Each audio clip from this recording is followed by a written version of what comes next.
All right, hello everyone. Welcome to the episode 5 recap of Yes. Chaos Mini Yasawa Islands. We have Annie with us and of course Robbie. So we'll just get into a brief recap of Annie's episode, seeing as that Alex and Robbie already kind of did the more deep dive in Carlo's exit interview. So if you want to watch that, go check that out. But Robbie, take it away.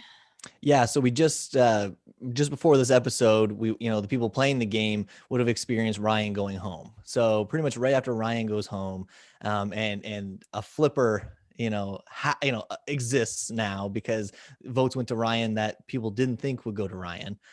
So Ryan's gone home, and that's pretty much where we start off, and we jump right into an immunity challenge. But before we get to it, the announcement is made that because we're at merge, there's no more messenger. Sorry, jury, because we're at jury. There's no more messenger, not merge. But yeah, so people have to have all their conversations on camera now, which is great for the viewers, obviously the audience like myself. So we roll from that into the brain food competition. In this competition, 4 captains are picked via the wheel. This is the season of the wheel.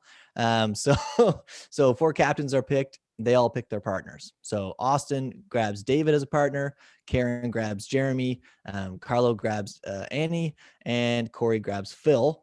And it's pretty close between 3 of the teams throughout the challenge. And at one point, Carlo and Annie are about 1 point away from winning, and they make a pair. But because of the rules of the challenge, in this season, when you make a pair, you don't keep the control. The next team gets to go.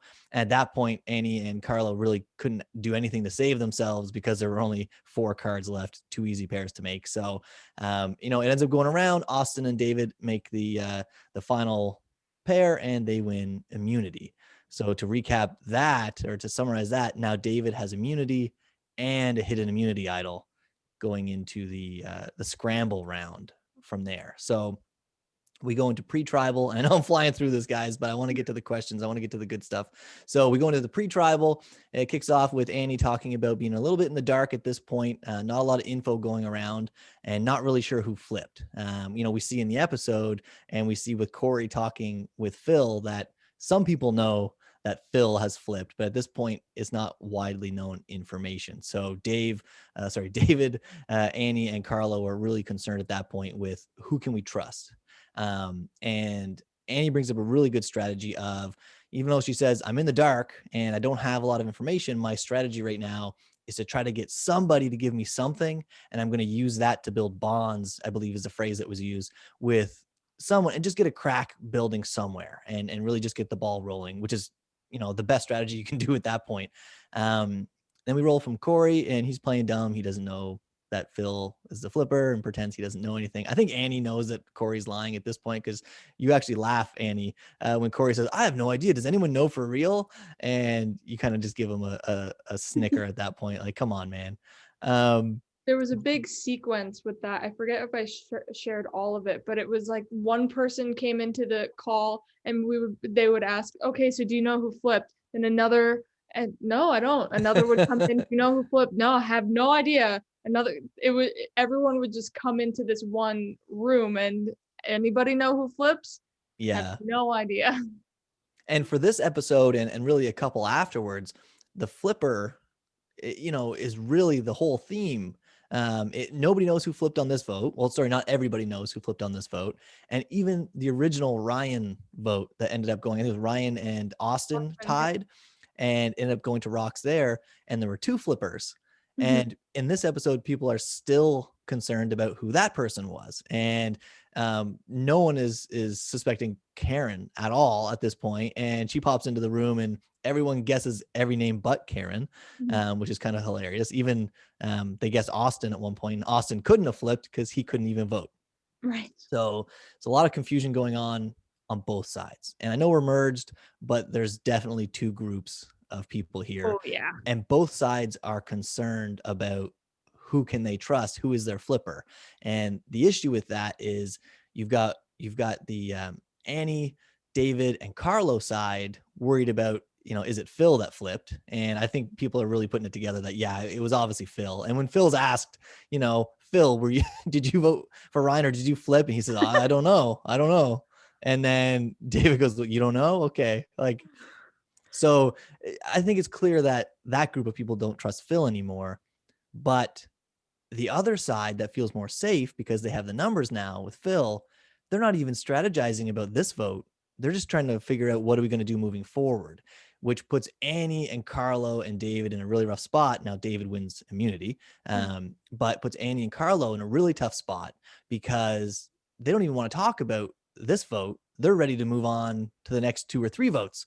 And they're more concerned with who can they trust from 3 episodes ago. And that puts some folks in a tough spot. And really, I think Annie, Carlo, and David's like only play is again throw Austin under the bus again, but he's also immune. So there's no way anybody else is cracking besides going for Austin, and that's not a possibility. Yeah, and the Corey vote, you know, there's been it's like being blindfolded with a piñata, right? You just keep swinging and hope you get lucky at that point. But you know, folks are just missing, you know, one way or another. And then we get to tribal, and I think at this point we can start getting into some of the questions, because some of the questions I have are kind of around the tribal. So I'll jump right to the end. Everybody on one side, including Phill, vote for Annie, and a few votes go to Corey, and unfortunately, Annie is voted out of this episode. But you know, before I even get to the question, I just want to preface this: you were brought in very short notice, 3 seconds before this right? game. And I believe this is this your first time playing one of these? Yes. Yeah. Okay. So you're going to get a lot of like, why didn't you do this? And why didn't you do that? And did you think of this? Well, the reality is when you don't know you're playing and you've never played before, you did pretty darn good. You know I what I had mean? no idea that you weren't experienced. I thought David knew you from somewhere and like a different org or something, because that's how Lauren knows David, is they played in an org together. Yep. So I figured that's how David knew you. And I was like, all right, great. Love Annie. She's really great on this season. Thanks. And then to find out you had no org experience, I was shocked. Yeah. So I really wanted to put context on that. So how much time did you have? Like how much time?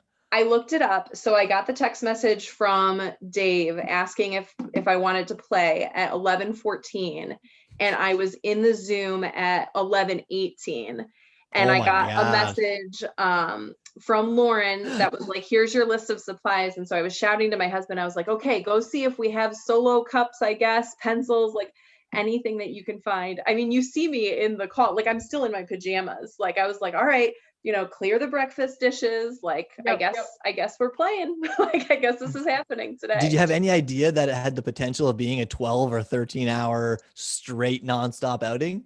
This is a joke between Dave and I, because he said, he's like, I was like, okay, like how long? Like I have something tonight that I need to do. Like what's the time commitment? He's like, oh, probably just a couple hours.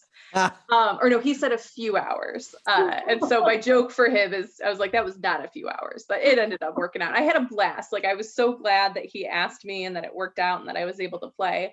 Yeah, but it was just a very like spontaneous, very last minute thing. Yeah, so I've given you a lot of undue ridicule in previous episodes, not knowing the context of you of you coming into this, but yeah, it is what it is.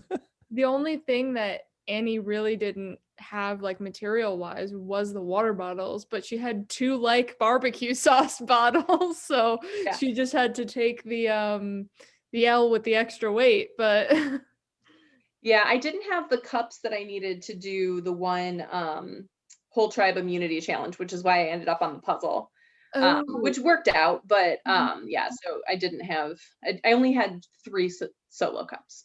So that puzzle, but that puzzle was your welcome to games like this. And it was a little bit confusing in the background with, you know, some corrections that were being made, I believe, some typos. Not to bring this up again, McKenna, but you were the one that wrote the original puzzle, correct? That was me. I wrote the original one. Yes, that is correct. And then it was wrong. Because what I did was like wrote out a reward with all the fixins on a whiteboard and then just kind of like picked letters and crossed them off and thought it was correct, but it was not. So Annabelle and Ian very much corrected that. We thought we had it, and then we're like, all right, let's start the challenge. We started the challenge, and then, oh wait, we don't have it. This is not correct. And then scrambled and finally got it correct. Was it Yeah. correct by the time it got to me? Because I don't remember any. Yeah. So Yeah. I didn't Oh, know okay. that So at you all. didn't see any of the madness. Okay. I wish I No. could take credit for like being like, oh, it took me a long time because I didn't have the right puzzle, but no, it just. Yeah, like I actually fixed it by looking at it. And, yeah. So I got a question for you. You mentioned a couple times in this season that, you know, you had a hard time with people coming to you, or you would reach out, it sounded like, and you wouldn't get a lot of feedback or a lot of interaction, a lot of information. When the messenger rule, the you're no longer allowed to use messenger, when that came in, did that help you in any way with like you could be in a room and people had to talk, or did No, it it killed hinder? me. Oh Because no. everybody, so obviously coming in the beginning, I wasn't in like the Facebook group. I wasn't in like the initial messenger message that had the Zoom link for everybody to join. So like I didn't have access to anyone except for Dave in Messenger. So Dave started like a messenger chat with me and him, and Ryan and Phill, and then he started a messenger chat with me and Carlo. And so like I was trying to scramble to like find the group, get into the group, find these other people. I finally got everything situated. I had sent a message to Karen, and I think I had one drafted to send to Austin, and they were like, and no more messenger. And so I was like, well, that stinks, because at that point, kind of like you were saying, everybody already has their plan for 3 votes down the road. So me going into a Zoom and being like, hey, let's work together, that's asking them to change their plans for 3 more votes in a game that moves so fast that that's kind of impossible. So I don't know. I don't think that helped, because up to that point, I feel like that was the primary way that everybody was communicating, or at least communicating with the other side. Right. Yeah. So one of the things that I mentioned in a previous exit interview here was that I feel David, you know, should take some ownership or some onus on him to have taken control of that situation, with you being able to reach out and almost like send you on missions in a way. Being a player who didn't expect to play and somebody who doesn't have a lot of experience. I'm not sure how much experience David has. I mentioned that before, but he seems to understand kind of like who the groups were and whatnot. Did he ever reach out to you and say, hey, I'm going to go and talk to, you know, these 2 people. Can you go talk to these 2 people and send this particular message to try to get a narrative going? Or was it every man for himself at that point, trying to Not survive? really. So yeah, so I know that he had like a few conversations with people like while they were waiting to get started, on the other side with like maybe like Karen or Nick. I know after the game he said that, you know, he had conversations with Nick, and the only conversations that I was kind of in were the ones, like I said, that he set up. And then I took it upon myself to kind of say, well, I'm going to start a messenger specifically with just Ryan or just Phill, Yeah. to have some of those side conversations. But there wasn't a lot of strategy kind of between the 2 of us of conversation, more like future plans type strategy. Now, did you always want to keep David with you? Because we do have a couple of confessionals where like, I know David, he's a little sneaky. Would Yeah. you eventually have cut him at any point, or would you have gone like final 3, final 2, whatever this ends up being? I was going to have to cut him. Like, you play to win, right? And so Dave got me in the game. He had to literally start every conversation in Messenger for me. You Give me know, a vote. like, he pulled me in and was like, we've got this thing going with Phill and Ryan, which kept me safe in that first vote. Like, he kind of owned my early game because I didn't have a choice. You know, I was tripping over my own feet trying to get settled and to get into a place. So yeah, no, the plan was to keep him for a while, but if I wanted to win, I knew I was going to have to eventually split and make that my move, because sitting with him at the end, there's no chance that I would be able to beat him. Oh, sorry. I think I lagged on you right there. Oh, I'm back. No, I heard your answer though, but I had a question about that, because there's a point in this episode where I think it was Jeremy mentions that during the scramble round, there was a moment where everybody was in a room together, just kind of hanging out. And when that was happening, did you have alarm bells going off with, if I'm not comfortable and everybody else is comfortable, it's got to be me? Like, did you have that feeling when you were sitting there that something was wrong? A little bit. So I don't think that this was necessarily in the episode, but we had a conversation with Jeremy and Karen and said, like, we're willing to go for whoever you guys want to go for, like, give a name, use us for this vote. We had kind of put the name Corey out there. I hadn't heard anything else come back from that. So I was like, okay, like, that's probably what's happening. I didn't feel totally comfortable, but I wasn't sure in that moment what kind of strings to pull. And since I hadn't heard my name come back, I was like, well, I don't want to I definitely was playing it much more passive because I was like, I don't want to all of a sudden put the attention and the target on me. I knew that it was probably coming to me or Carlo. And honestly, I assumed at that vote that they might be going for Carlo over me. Obviously they didn't. But, and I figured it out when Karen was talking in the tribal council and said something like, oh, it's a game of telephone. You say something to somebody and then somebody says something back to you. And I was like, oh, I haven't been a part of that telephone. That's really not great. So that was really what I figured out, that I was done. And there's a few moments in this season too, where we see a lot of people, Ryan, Corey, Nick, and some more coming up, where they get very vocal at tribal and they try to shake things up. Did you feel like that was out of character for you at that time when you felt a little uncomfortable after Karen's answer to say, listen, folks, I wasn't part of that. Just like you just said, I wasn't part of this telephone game. That makes me feel a little nervous, and try to make some sort of magic happen there. Yeah, that's, I think definitely one of my big kind of takeaways is that I stayed passive maybe a couple rounds too long. Obviously in that last round, I think staying passive in that time before tribal council and in the tribal council was maybe a mistake. I think at that point, honestly, what was going on in my mind was like, there is no way in this moment, like I didn't have enough information to make a valid move, right? Like I didn't have anything. I didn't know who was on the bottom on the other side. I didn't know who they were coming for. I assumed it was me. I was pretty sure that it was Phill that had flipped at that point. But I still didn't know like what information Carlo had or what information David had, because we didn't even have a lot of time to talk. So I don't even know like where I would have just been saying nonsense to try and get something to happen. I just didn't feel like I had enough. Now, knowing what I know now, I should have just started saying nonsense and hoped that, something stuck or something happened. But in the moment, I was like, I don't even know where to start.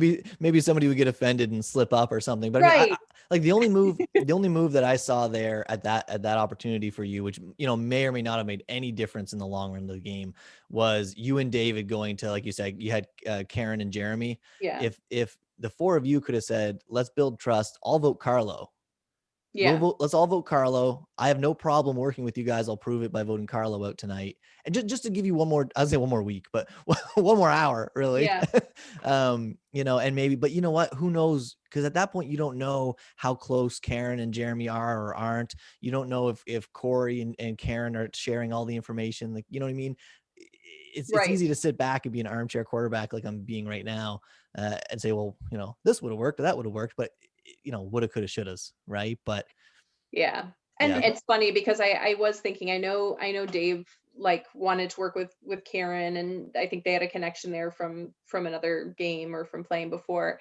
And so, we were talking to her and we were like, we think, Phil's suspicious. And, if you guys aren't going to give us a name, we're going to go for Corey, or you can tell us a name. And then you see in the episode that she pops into a room and she goes, Phill, you're suspicious, and they're voting for Corey. Yeah. She just literally word for word said exactly what I had just said to her in the other room. And I was like, okay, maybe that wasn't the right move to go for.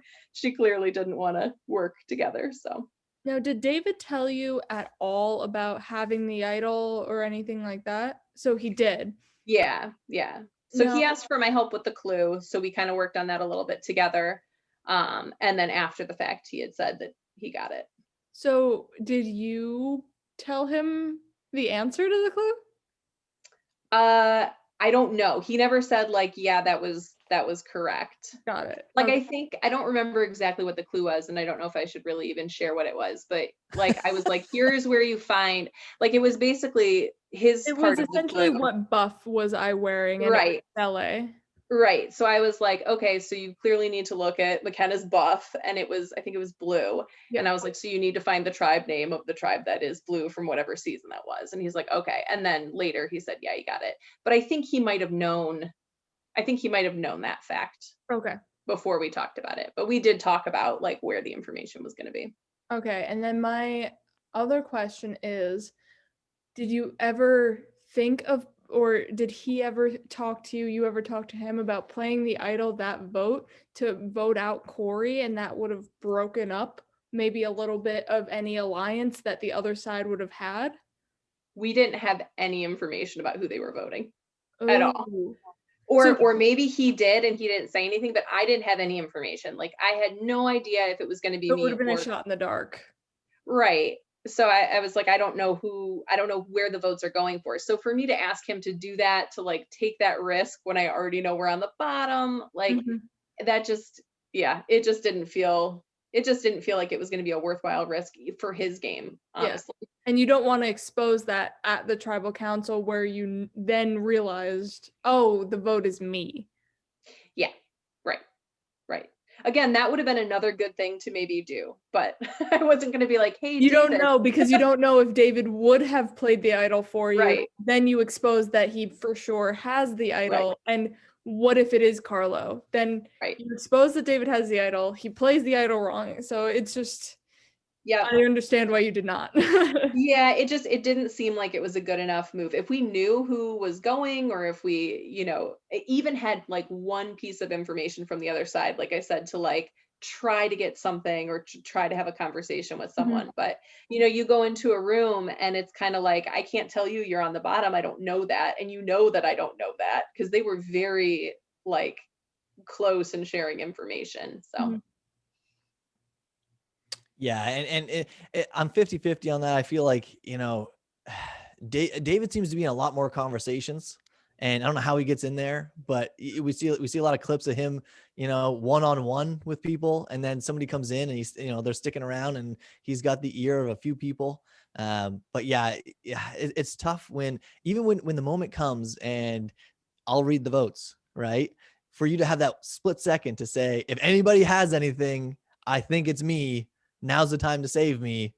It's not easy to do, right? And right. once again, if you're trying to be loyal to somebody, it's hard to do that and then kind of throw them under the bus, because if they don't play it, well, now everyone knows they have it, right? Yeah. And David's the one that held up the black card for the clue? Like Yep. everyone's gonna know that you're talking to David, even if you said anybody else's name. Right. They're gonna know. So that's Yeah. tricky. Yeah, and that round, like I said, like I played it passive, hoping that people would be like, Annie is here late and she doesn't have all the supplies and she doesn't know what she's doing, and so she's not a threat. Let's keep her around. Like thinking like, oh, I'll be an easy, kind of nothing vote to take to the next round. And that just wasn't the way to play it. I That think just wasn't the way to play it. your maybe hindrance, because Corey kept saying, oh, she's one smart cookie. I think it was the puzzle, honestly. You doing the puzzle because you were short solo cups might have been your downfall, where you went instead of Carlo. Yeah, I don't know. When I saw that, because I wasn't sure why they made the decision to vote me before Carlo. And honestly, I assumed that it was because the information about my connection with David got leaked and passed around, which I assume that it did anyways. And they were thinking, okay, well, we'll just get rid of Annie because David's immune and they're a closer pair than David and Carlo. But I was surprised to hear that. I was like, what did I do to make them think I was so smart? I think it was the puzzle. I think it was the puzzle. There's two things I just picked up out of that though. One was, did you get the feeling that people knew about you and David? Like, I don't remember seeing in the episode anywhere where anyone actually mentions, I think they know each other. And maybe I missed that. I don't think I did, but I told Ryan that David and I knew each other because he asked me outright, and I was like, he's just going to click on my name in the Facebook Messenger and see that David and I have like 100 mutual friends. So I was like, oh yeah, we kind of know each other. My husband went to high school with him. And I knew that Ryan wasn't exactly going to keep that information to himself if it would maybe benefit his game. So I assumed that people Well, I at least know Jeremy did not know that Oh, you guys were that you guys had been friends beforehand. So Jeremy didn't know, but that's not to say Phill, Karen, everybody else. Yeah. Well, that's interesting. And the other thing that I picked up out of that answer you were giving, or the question you really had is why me over Carlo? Maybe the puzzle, like you're saying, McKenna, but also that card, that memory challenge that you guys just did, where you had to find pairs. We don't get to see as the audience all the misses, where you might have been picking out, like, I think this one over here is this, and you might have been nailing half of the guests every time, or something, like just something that kind of showed that you knew what was going on, and maybe that was just enough to get you. Yeah. I mean, I'll take it. It's a compliment. Yeah. But take it. I was like, oh, weird. Okay, that was why. Yeah, and I mean, really, the only other thing that I have, which is kind of a half question and a half statement, was, for your first game, for having roughly 4 minutes of prep, half of that was probably logging in. You showed that you could stay calm even when you knew that the target was coming close. You stayed loyal to your entire alliance, no matter what. I didn't see you running around throwing Carlo and David under the bus. You know what I mean? Which some people would do immediately. Happens. Guilty as charged sometimes, not always, but you stayed loyal to your group, and you did really well in challenges. You know what I mean? You guys almost won this challenge here. You did well in the endurance challenge, where you had the what was it, barbecue sauce? Yeah, barbecue sauce bottles. You lasted longer than most of the people that were there, and obviously you did well on the puzzle at the beginning. So I hope you play again. Is that something that you're hoping to do? Yeah. I mean, I definitely, like I said, had a ton of fun with this. I've had so much fun now, like kind of rewatching it, and I get nervous watching these episodes, which is dumb because I know what happens. Like I'll sit there and I'll be, like shaking and like yelling at myself. Who's going home? Yeah, exactly. So no, yeah, I'm definitely interested in playing again. I think that I did learn a lot from this, even small things like etiquette, right? Like I in Ponderosa, which I don't know if you guys are doing Ponderosa stuff or not, but we talked a lot about how you just got to kind of like jump in there and speak and pull people into rooms and groups, and I'm like, that's hard being a new person and not knowing like what kind of the social rules are for that. And everybody was like, there are no rules. And I'm like, well, I don't know that until I test it out, and I'm definitely not the type of person to be like, well, I'll break the rules and have someone tell me I broke a rule. I'm going to see what everybody else is doing. So no, I'm excited to play again and kind of see if I can take some of those lessons, be a little bit less passive the next time around. Yeah, I would love to see you again at least. I thought you were great. I gone too soon. But we have some questions from the Facebook peoples. One question is from Denny. Because you know David outside the game, I'm curious if you ever thought to reveal that to other players you wanted to work with as a way to target him and get yourself further in the game. For example, I know XYZ about David. I can feed him whatever information we want and he will trust me. Yeah, not quite that serious, but I was hoping, like with Ryan specifically, that me revealing to him and being truthful about the fact, like, hey, yeah, I do know David, like, we are kind of in this connected pair, that that would just make David seem scarier to them, so that, like, if they're going to get rid of part of the pair, it's going to be him. But I think my main strategy was to kind of keep that a secret, because coming into the game, I was like, oh, having this secret connection is, such a big advantage and such a scary thing. And then as the season goes on, I'm like, wait a second, all of these people know each other. Like, that was going to be my next question of like, how did any of that, was that revealed to you besides the Ryan and Phill knew each other? Did you know that Corey, Karen, Jeremy also knew Ryan, Phill at the start of this? So because Keaton in the first episode said that he knew a few people in a friend group, I knew that there were people who knew each other on the other side, but I didn't know who. Later we find out Austin, his brother, is on the other side. Yeah, So I knew that there was like at least a pairing of people that were in the same like social group over there. I knew that Ryan had played with Karen before, and I knew that Ryan and Phill knew each other, and I knew that Carlo didn't know anybody. And those are the only connections that I knew until, people started slowly coming into Ponderosa and being like, oh yeah, I've played with so-and-so before. And they always do this with their game, or yeah, this is just like season whatever. And I'm like, I have no idea what you guys are talking about. Yeah, it being our first game, we got just like a bunch of people who said, yeah, I'll do it. And we tried to divide as much as possible the pre-existing relationships, but it also kind of helped you in a way where you were last minute, but your pre-existing relationship you had on your tribe. Yeah. Yeah. Anything else, Robbie?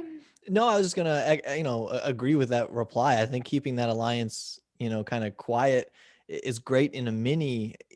There's always, times maybe like Denny's saying where that could be a benefit to kind of spill the beans. But if you would have gotten down to, let's say, final 5, and people knew that, you and David were together and you were in final 5, nobody would believe you if you were like, I'll flip on him. Right? They're just going to assume. So the other 3 would naturally come together versus you two. You know what I mean? So yeah, it's short-term benefit, long-term hindrance potentially, but who knows, right? It's one of those woulda couldas again. Yeah, and I was trying, like pacing, I think was something that I also learned on the fly, right? Like I'm like, okay, I'm gonna plant these seeds, not realizing like we don't have time for that. Like we need to like buy the already sprouted Miracle plants and put them in the ground and just like go. Yeah. So I was trying like throughout, like through Messenger and things, to communicate to Ryan that I was like, yes, I know David, but I am not like committed to necessarily sticking with him through the whole thing, in hopes then that knowing that he had connections on the other side, he might be able to say like, yeah, I think she might be open to flipping at a certain point. But obviously like a message here or there is not going to be enough in a game that goes as fast as I now know this one does. And a little bit on Ryan, I guess, because he had friends on the other side, he was very much still adamant with sticking to you guys and was like, for sure, I'm with you. Did you ever feel like he was swaying over to the other side at all? I knew that when we merged that he was going to at least consider options over there. And the way it was kind of breaking down is that I knew that Dave was starting to think about like Nick and Austin, and I knew that like Ryan had Karen. So I was like, they might even end up being on 2 different sides, which puts me in a really good spot because I'm obviously the lesser of the threat in both of those pairings. Right. So I was hoping that position would give me information from both sides and some kind of middle options. It obviously didn't play out that way, but that was my hope. That was the game I was trying to play. All right. Well, Robbie, if you've got anything else.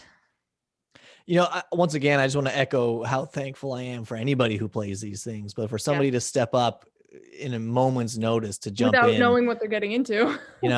As a viewer and as somebody who loves watching these and just that they exist and and playing in a couple, I appreciate you being there. I appreciate the effort you put in, and it takes a lot of courage to step up and jump into a social game that's on camera in front of everybody, that's going to be edited and all that stuff, and to go at it and have fun and try hard. So I just want to say thanks for everything that you did. I had fun watching you, and I hope you play again.